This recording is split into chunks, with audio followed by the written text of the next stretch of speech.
নমস্কার, হ্যাপি পাসওয়ার্ডে আবারও স্বাগত। আজকে মনের আগাছা পরিষ্কার করবেন কিভাবে সেই বিষয়ে কথা বলবো। আসুন দেখি বাগানের অভিজ্ঞতায় মনের আগাছা পরিষ্কার করা যায় কিনা। এই দেখুন, এই পাতাটি কত সুন্দর, তাই না?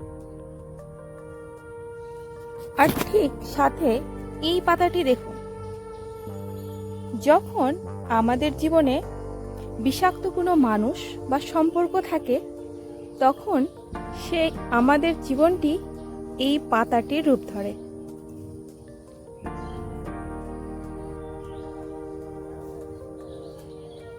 বাগানের আগাছা উপড়ে ফেলার মতোই আমাদের জীবন থেকে বিষাক্ত মানুষগুলিকে এইভাবে ফেলে দিতে হবে।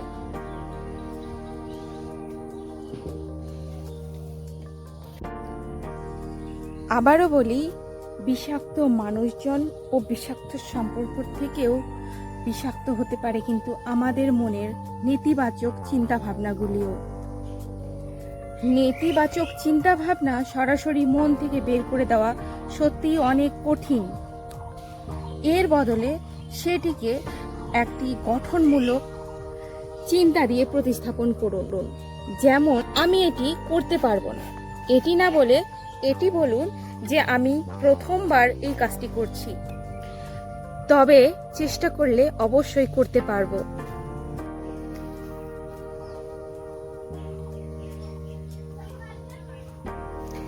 বর্তমান মুহূর্তে থাকা। নেতিবাচক চিন্তাগুলিকে আটকানোর সবথেকে বেস্ট অপশন হলো বর্তমান অবস্থায় থাকা। নেতিবাচক চিন্তা অতীত বা ভবিষ্যতের উদ্বেগ থেকে আসে। বর্তমান সময়ে মনকে স্থির রাখার চেষ্টা করুন। ক্ষেত্রে নিঃশ্বাসের ব্যায়াম বা মেডিটেশন অনেক ভালো কাজ করে থাকে। ইতিবাচক পরিবেশ। আপনি বা আপনার চারপাশের মানুষ ও আপনি যে ধরনের কন্টেন্ট দেখেন, যেমন বই, মুভি, সোশ্যাল মিডিয়ায়, তা আপনার চিন্তাকে প্রভাবিত করে।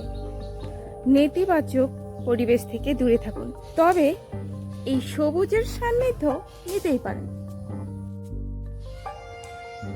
সচেতনতা বৃদ্ধি।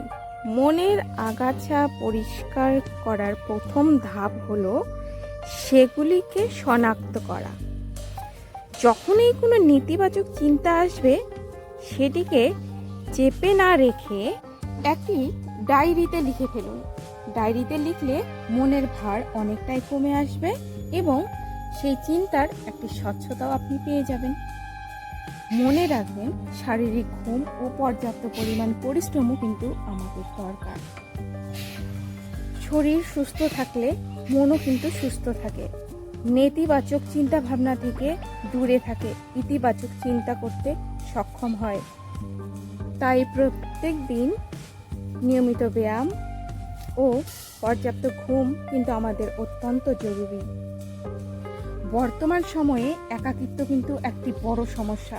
যারা একাকী বাড়িতে থাকেন, তারা কি করতে পারেন, তারা একটি তাদের ছোট্ট একটু জায়গাতেও দু একটি গাছ লাগাতে পারেন, আর সেই গাছের নিজের পছন্দ মতো সবথেকে প্রিয় নামটি দিতে পারেন এবং তার সঙ্গে 5 মিনিট অবশ্যই সময় কাটাতে পারেন। দেখবেন অনেকটাই বিষণ্ণতাটা কমে গেছে।